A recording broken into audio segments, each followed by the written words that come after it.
Good morning. Welcome to the Liqui-Grow Lead Academy sessions.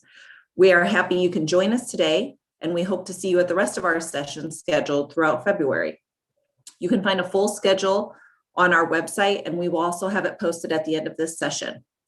In addition, all of the Lead Academy sessions qualify for CCA credits. There is a link in the chat so you can self-report. There will also be a QR code at the end during the Q&A session, so you can scan the code with your phone. We hope you enjoy this exciting presentation on maximizing yields with co-applied nutrients and fertilizer banding. At the end of the presentation, we will have Q&A with our presenter, Dr. Jake Bossenkemper. You can submit questions at any point throughout the presentation by typing them into the chat, or you can send an email to questions@liqui-grow.com. Enjoy the presentation.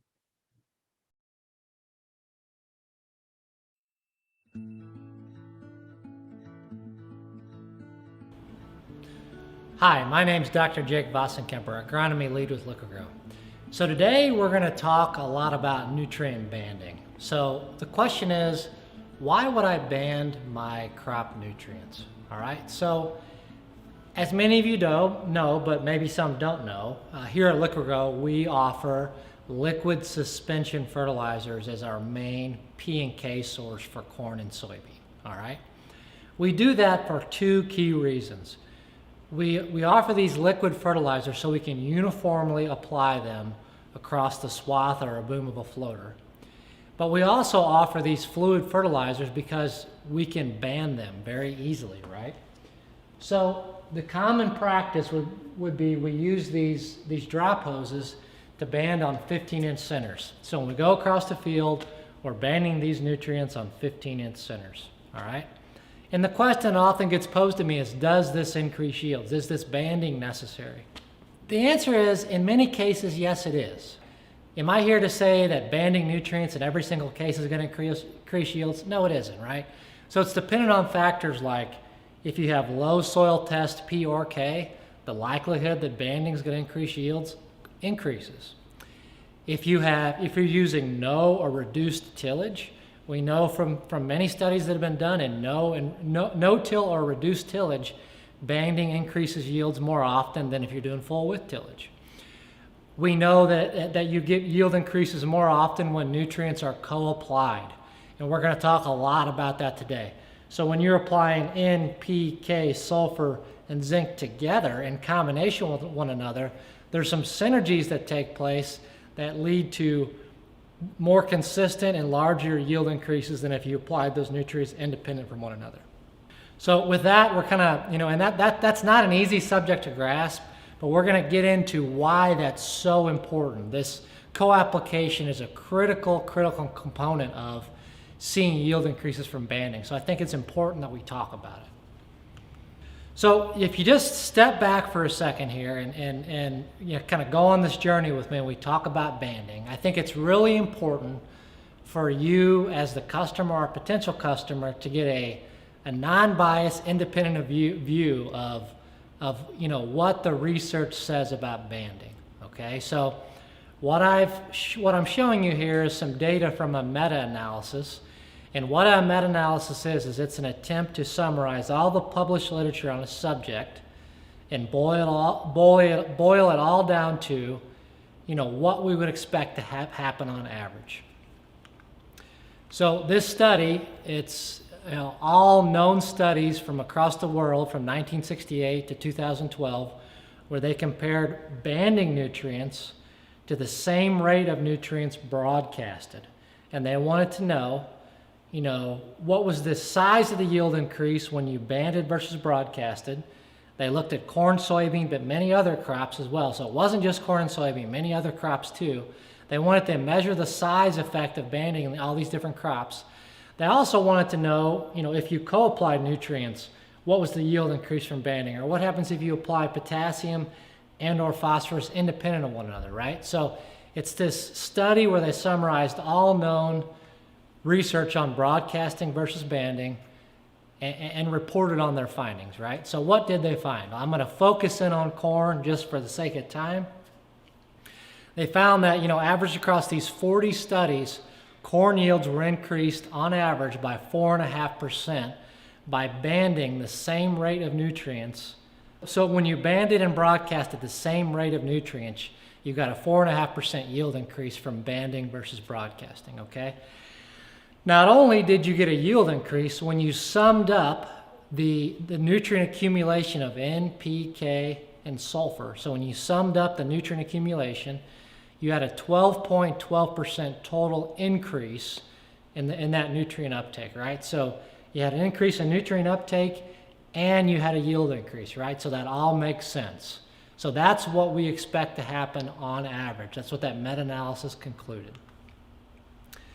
So something else that was in this meta-analysis that I think is really, really, really important to wrap our heads around is this co-application piece, or this banding nutrients together. So banding nutrients together in a single band, right? Co-application. So what they found is that when you banded phosphorus alone, for example, there was no yield increase on average. But when you banded ammonium with phosphorus or urea with phosphorus, there was a yield increase. And when you banded potassium alone, there was no yield increase. But what it really shows is that when you banded ammonium or urea with phosphorus, then there was a yield increase. Now, why might that be? That's the case because when corn takes up nitrate, it has to release hydroxyl ions in the rhizosphere. And the rhizosphere is the area right around the root, all right? And when that happens, there's a sharp increase in the soil pH right around that root itself in the rhizosphere, okay? And when that sharp increase happens, we have calcium that precipitates with phosphorus. So when that phosphorus is moving toward the root and it intercepts it, and you have that calcium dissolved in the soil solution around the rhizosphere, you get calcium phosphate that precipitates. In other words, the calcium takes the plant available phosphorus out of the rhizosphere whenever soil pHs are high. But the way combining the nitrogen with the phosphorus helps in a single co-application is when the nitrogen nitrifies to nitrate, that actually reduces the pH around that phosphorus and helps counteract the rise in the pH in the rhizosphere. And this slide here, it was a study that was done back in 1977.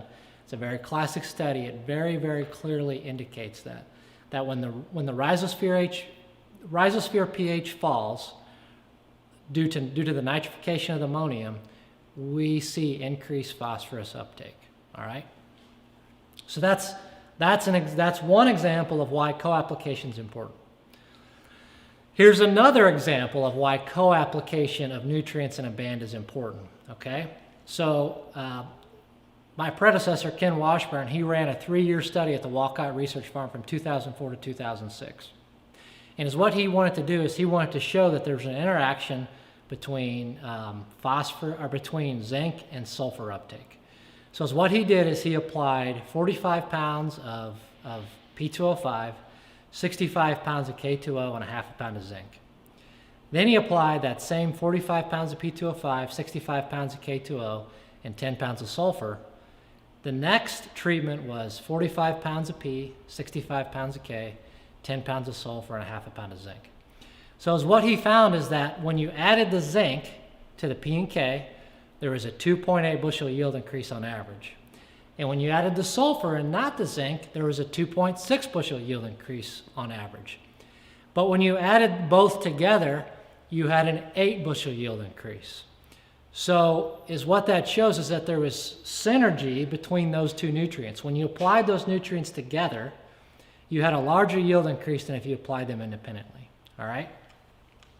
And we actually know why that is, okay? So when ammonium thiosulfate oxidizes to sulfate sulfur, there's an extreme drop in pH in that band because that hydrolysis process is an acid-forming process. The pH can drop as low as 3 in that band.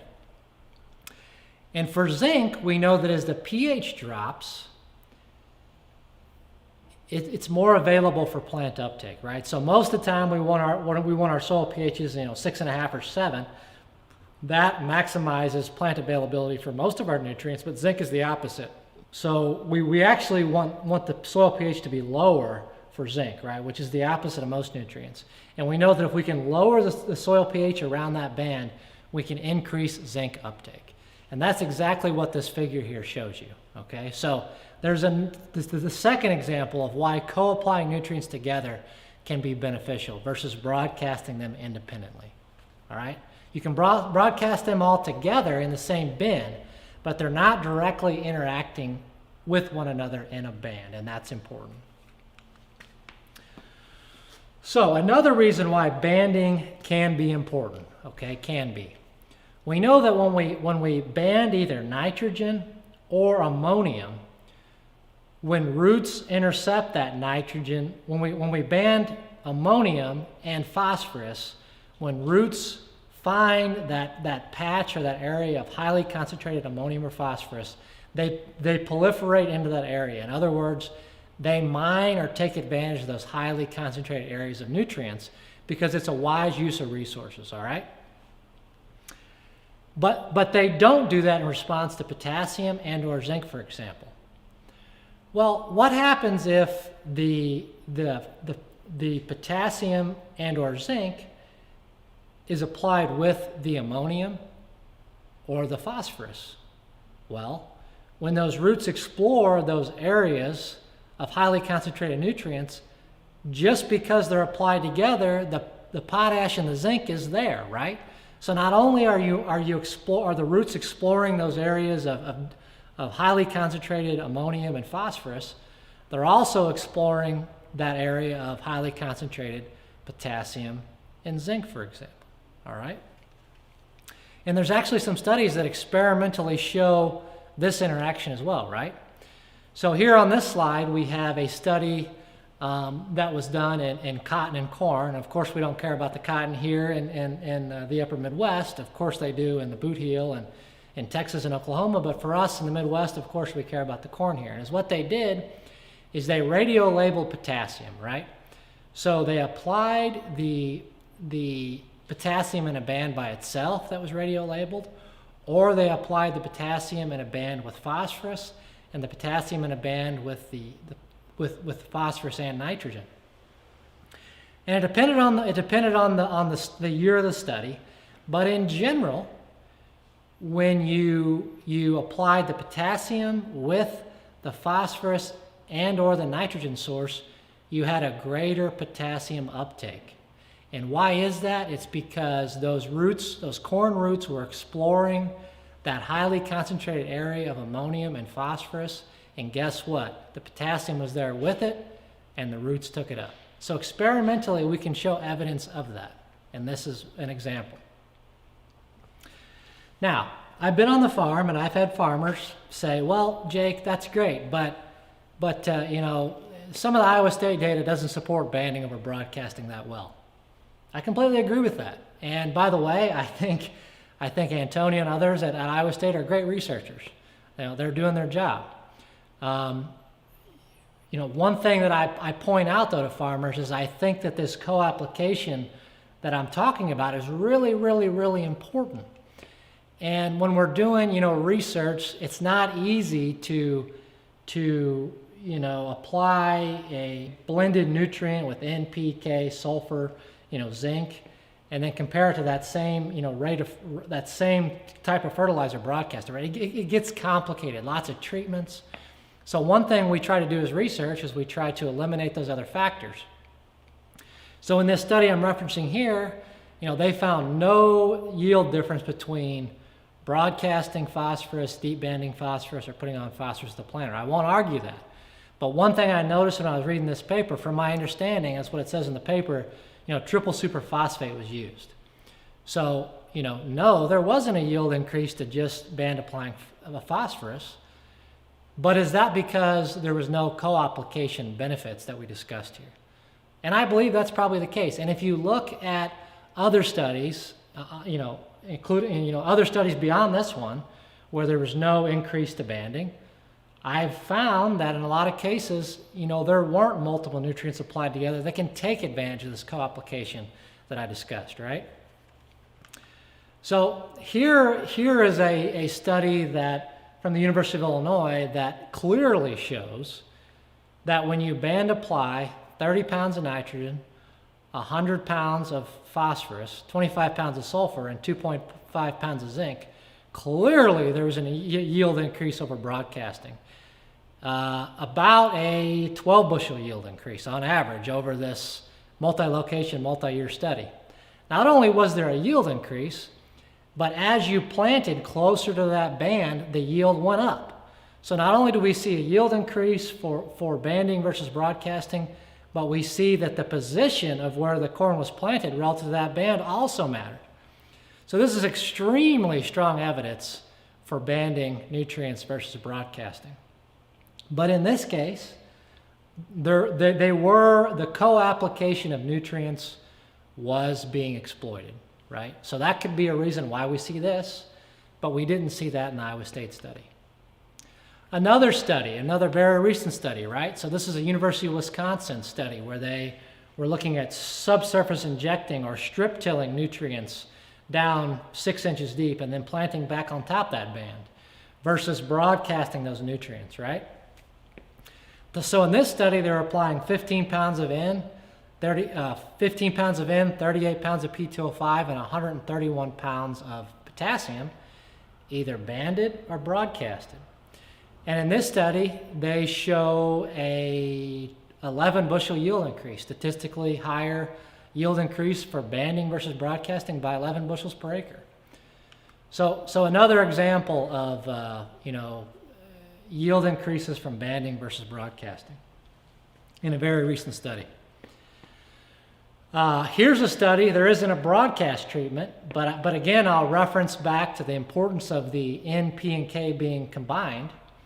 In this study, this is a University of Wisconsin study, and so there's 2 tillage treatments here. There's a moldboard plow and a no-till treatment, and because we saw the same exact things across the tillage treatments, I'm just gonna go over to the means and look at the means across the tillage treatments. So when they applied 10 pounds of nitrogen as a starter, the yield was 148. When they applied 10 pounds of nitrogen plus 25 pounds of phosphorus as a starter, the yield was 153. When they applied 10 pounds of nitrogen and 25 pounds of potassium, the yield was 150, right? But when they applied all 3 nutrients together, 10 pounds of N, 25 pounds of K, 25 pounds of P, now the yield was 158. So the highest yield. Again, I realize this is old data, but it clearly shows this interaction between N, P, and K. And I think it's really important, all right? Now I'm going to show you some very recent data of my own that shows you the exact same thing, all right? So I showed you some independent, University of Wisconsin data. Now I'm going to show you some data from our research farm, from averaged over 2 of our research farms in 2020. So I band applied boron, zinc, potassium, phosphorus, sulfur, NPK, zinc, sulfur, boron, and NPK. For simplicity's sake here, I'm going to say that when I banded the N and the K together, there was a 4 bushel yield increase. When I banded over the check, which was just nitrogen, okay? When I banded the N and P together over the check, I had a 6 bushel yield increase.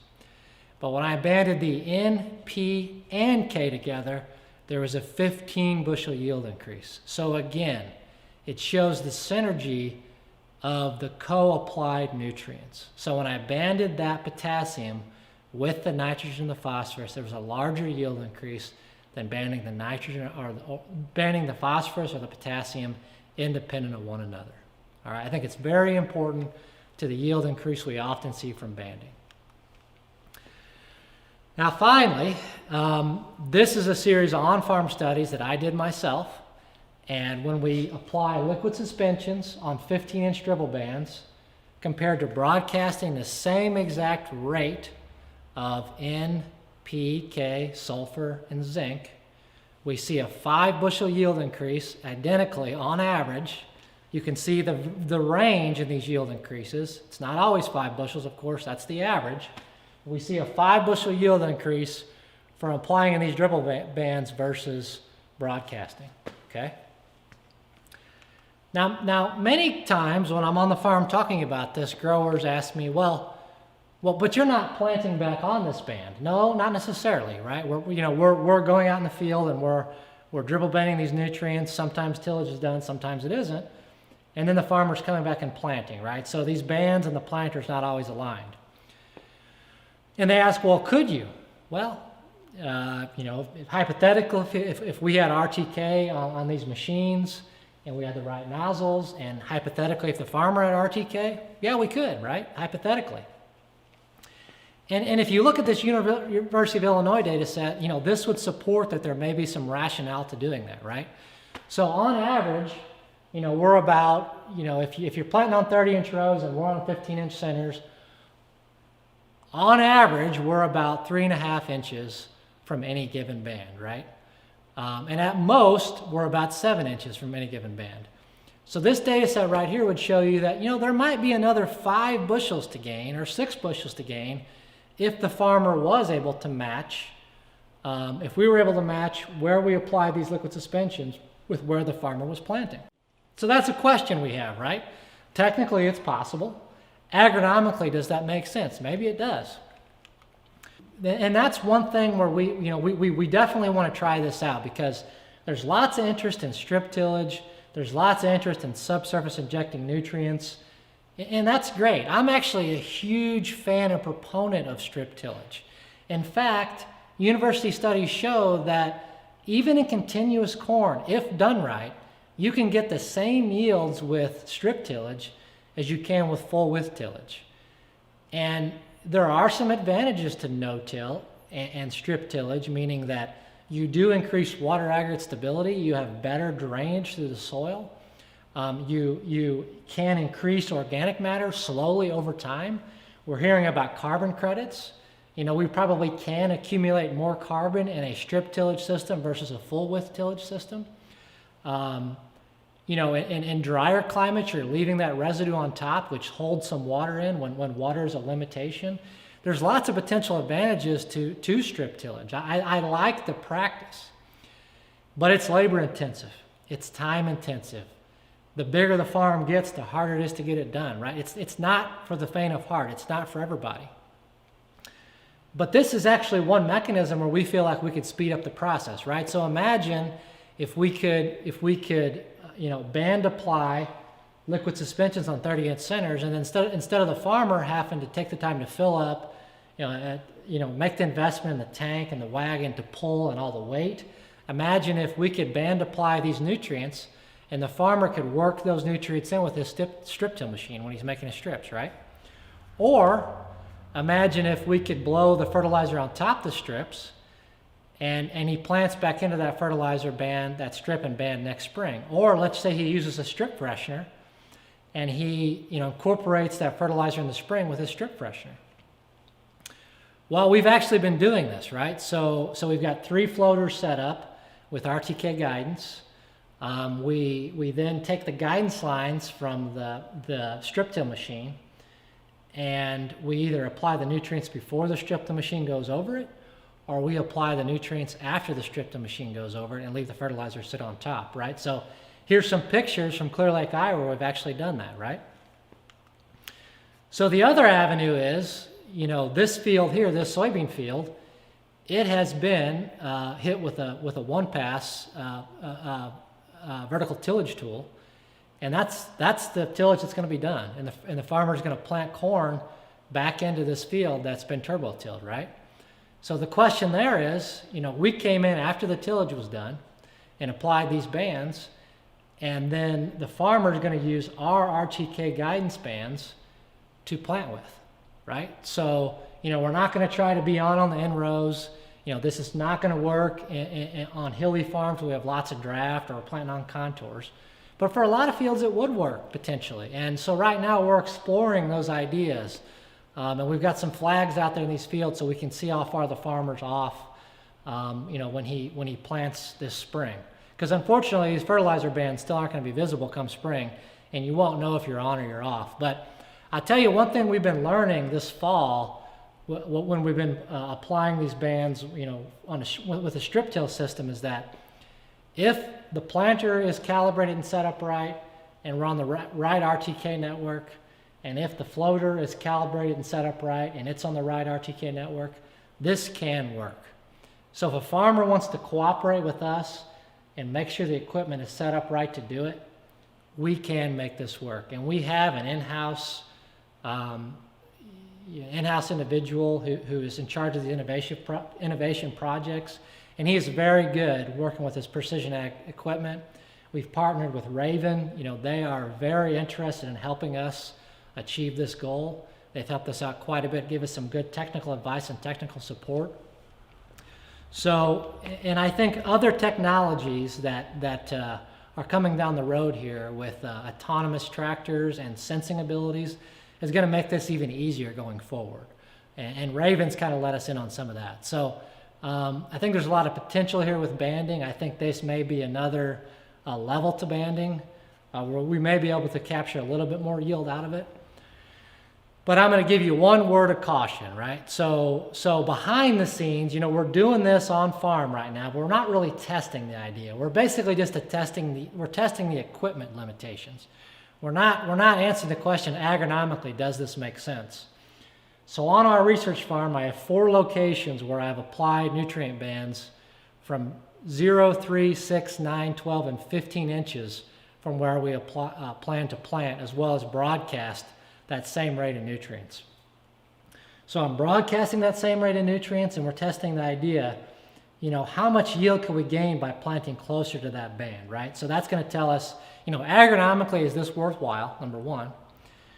Number two, how close do we need to be? I don't think we need to be within 1 or 2 inches between the floater and the planter tractor or the strip till bar, for example. I think if we're in 4, 5, 6 inches, actually I think that's probably close enough, right? So this study is going to help us answer that question.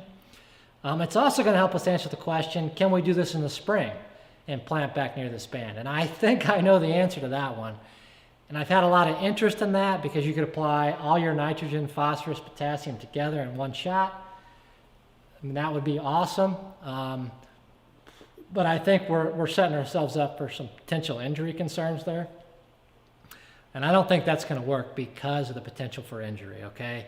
There's some other studies that I'm aware of would suggest that that's probably not a good idea, all right? But we're going to test that idea here. And I think that if we could guarantee we could be 5 inches off the band, it would work. But I don't think we're going to be able to guarantee that, all right? So we're testing it, but I'm more testing it because I'm already pretty confident it's not going to work. And I want to be able to show farmers and salesmen that this is probably not a good idea. Yes, I understand you want to do it and it would be more efficient, but it probably agronomically is not a good idea. And I think this study is going to help show that it's not a good idea. So with that, I think I've concluded my fertilizer banding talk. I think there is value to fertilizer banding.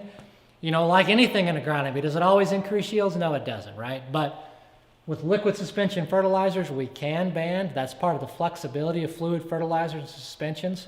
Sometimes it does help. I think it helps more when you co-apply nutrients. So why wouldn't you? So, that's why we band. Thank you.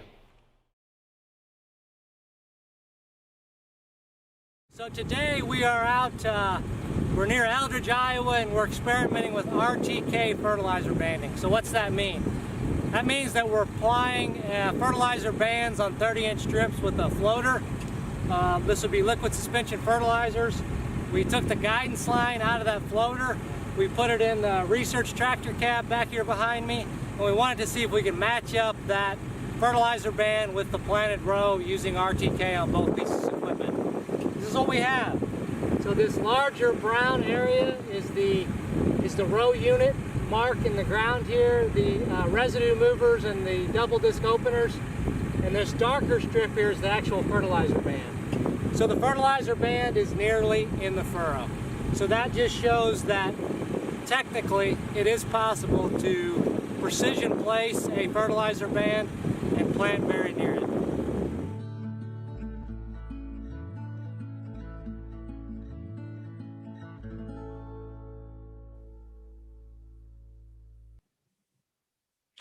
Thank you to our presenter for the excellent presentation. We're very fortunate this morning to have Dr. Jake Bossenkemper with us today to take questions. So let's get started. And as a reminder, you can put any of your questions in the chat or email them to us at questions@liqui-grow.com. Okay, Jake, the first question I have for you is, should subsequent nitrogen side dressing include a higher ammonium concentration than 32% UAN? Lisa, that's a great question. Hypothetically speaking, if we could side dress all of our nitrogen as ammonium, that would generally be a good thing because corn can use ammonium more efficiently than it can nitrate. So in other words, it takes energy to turn nitrate into ammonium, which the plant can physically use. So that's why, it could potentially be beneficial to side dress more ammonium. However, there's a big however, and the however is when you apply ammonium fertilizer to the soil in the summertime, when the soil is 65 to 85 degrees, that ammonium nitrifies to nitrate rapidly.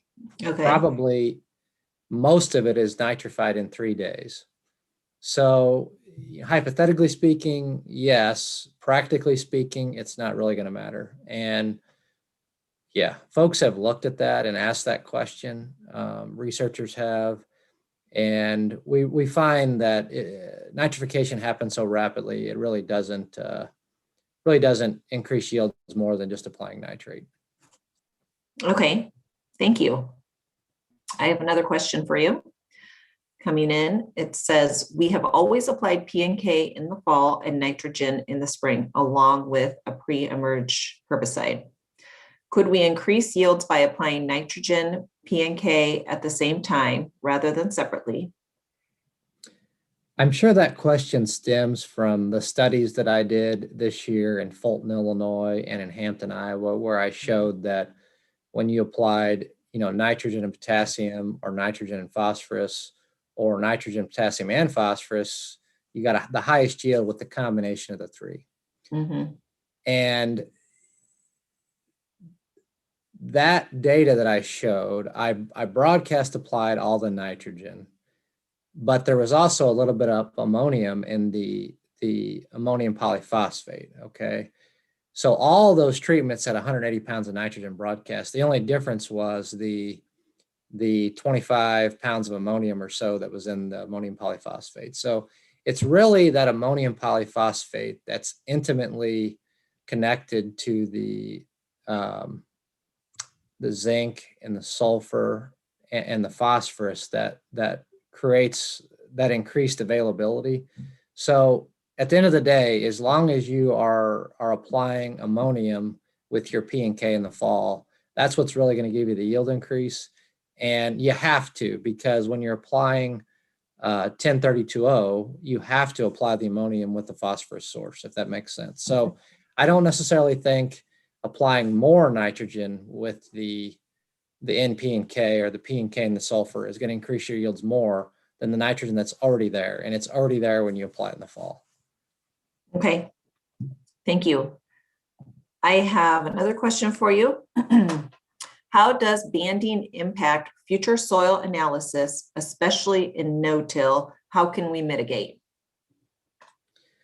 Banding versus broadcasting your nutrients, should have no differential effect on long-term soil test levels. You may see you may measure differences in soil test levels, primarily because, when you ban nutrients, you create hotspots, which is a good thing for root proliferation and nutrient uptake, which is what we talked about, or what was talked about in the presentation. But the disadvantage is, from a soil sampling point of view, you can get hot spots, or you can have spots with not a lot of mineral nutrients, particularly if tillage isn't done.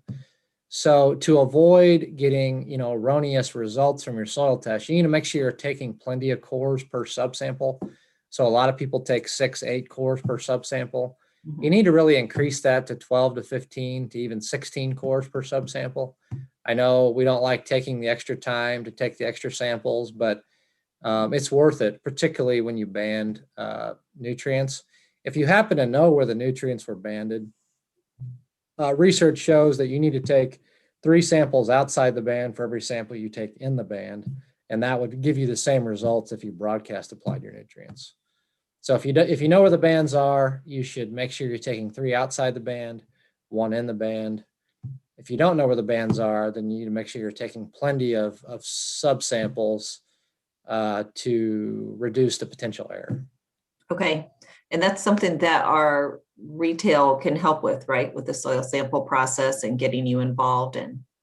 Absolutely. They could, some of our retail locations sample themselves, which they can have direct control over that. Some of them hire it out, and they can talk with our contractors and say, hey, how many samples are you taking per subsample? And if it's not sufficient, we can ask them to increase that. Okay, good. Thank you. Okay, next question. What products banded together work better than separate? Do you have any data to show advantage or disadvantages of strip tilling using anhydrous ammonia with Liqui-Grow's suspension fertilizers? Okay, I'll answer that question in 2 parts. Number one, in the presentation, we talked about what happens when you apply ammonium with phosphorus. You increase phosphorus uptake, which in itself can increase yields. So nitrogen and phosphorus together increase phosphorus availability and potentially increase yields. Sulfur and zinc together. When you apply sulfur with zinc, you increase the zinc availability. So those are 2 nutrients in combination that can work together to magnify potential yield increase. We also talked in the presentation about how when you apply potassium with either ammonium or phosphorus. So you can increase the potassium availability by applying it with either ammonium or phosphorus, or ammonium and phosphorus together. We showed that study where we know that roots will preferentially explore a concentrated zone of nitrogen and or phosphorus. And if you apply the potassium with that nitrogen and or phosphorus, those roots will because they're preferentially exploring the nitrogen and phosphorus, they automatically have to also preferentially explore the potassium because it's there with it. Okay. So the second part to that question is, do I have any data on applying anhydrous with Liqui-Grow suspension fertilizers? No, I do not, because we do not sell anhydrous ammonia. So, I don't do a lot of research with it. However, I see no reason why you wouldn't get the same sort of yield increases that were discussed in the presentation by banding your nutrients along with anhydrous and then planting back on top that anhydrous ammonia and liquid suspension P and K strip. I see no reason why that would enhance the yields necessarily or reduce them. With one exception, there has to be that I would not plant back on an anhydrous strip if it was spring applied anhydrous. Okay. That can be dangerous. So fall applied anhydrous, that's fine. With Liqui-Grow suspension, spring applied anhydrous, be careful planting right on top an anhydrous band, given the potential for root injury, particularly if we have a dry spring. Okay, thanks. We do have a question from the chat. Is it beneficial to do banding and starter fertilizer? It depends. So is what research shows is that if you're banding shallow, generally you get a starter effect out of the band. Okay. Okay. So in other words, if you're banding shallow, that band will act as a starter fertilizer, so to speak. If you're banding deep enough, beyond 6 inches or so, research suggests that then you may still get a yield increase out of the starter fertilizer as well as the deep band. There's some advantages to deep banding, particularly in dry soil moisture conditions. The counter to that is sometimes the nutrients are deep enough that you don't get that starter effect. So kind of depends on what you're after. I probably prefer the shallow bands if I had to pick. But again, if you're going to shallow band it, you have to be very cautious about planting back on that band, directly back on that band in the spring, due to potential for salt injury, particularly in well-drained soils like sands, or in a dry spring in all soil textures and types. Okay, great. Thank you very much for that. I'm going to check the chat, check our email. Looks like that's all the questions we have for this morning.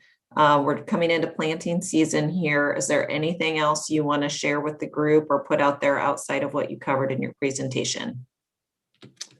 Coming into planting season, I think that, the one thing I think about a lot is, basically corn and soybean, when we're talking about planting, corn and soybean basically have the same response to planting date today. 20 years ago, that was not the case. Corn was much more responsive to early planting. We still have to use our heads, and we can't be planting in conditions that are not fit to be planted in. But I think it's more important than ever to have a plan. How am I going to get, my crop planted as rapidly as conditions allow? One thing I think we could take advantage of, if we had an extra man, we don't have to have a really expensive soybean planter. Unlike corn, soybeans don't have to come up in a picket fence row to maximize yield. Soybeans don't have to be spaced perfectly to maximize yield. Soybeans are pretty forgiving when it comes to uniformity and emergence and the conditions in which they emerge under. As long as they're fully treated with fungicide, insecticide, and a levo, and we're not as concerned about STS because we have a levo, I think that we can plant our soybeans in not perfect conditions. We don't have to have a really expensive planter. So find the planter in the shed, tune her up a little bit, put your 15-year-old on it, and let him go plant soybean. Okay, good. Thank you. Thank you very much. I mean, with soybean commodity prices where they're at, Lisa, it's just something that I'd be keeping in mind if I were a farmer. Great. And just so all of our viewers know, our Jake is available for consult at any point in time. So if you're starting to have planning meetings with our retail locations, which we hope you are, and we're happy to engage with you in any way that we can to support your farming operation, we can also get Jake involved as needed at any point in time. So that's it. Thank you very much, Jake. That was excellent. Your presentation was wonderful. Good answers to the questions. And we'll close it up now this morning a little early. We just want to thank you for joining our session today. If you think of something afterwards, you didn't get to ask your question, something pops into your mind later today, you can follow up with your Liqui-Grow sales rep, or you can still email us at any point at questions@liqui-grow.com. We hope to see you at the rest of the Lead Academy sessions in February. This program will be running throughout the entire month. Our next session is on Tuesday, February 16th at 9 a.m. Please join us for a presentation on short corn, rootworm, and corn disease. We have two very excellent presentations from researchers at Bayer. So tune in, very good topic and great material that we'll be covering. That again, that's Tuesday, February 16th at 9 a.m. Have a great day, and we will see you next week.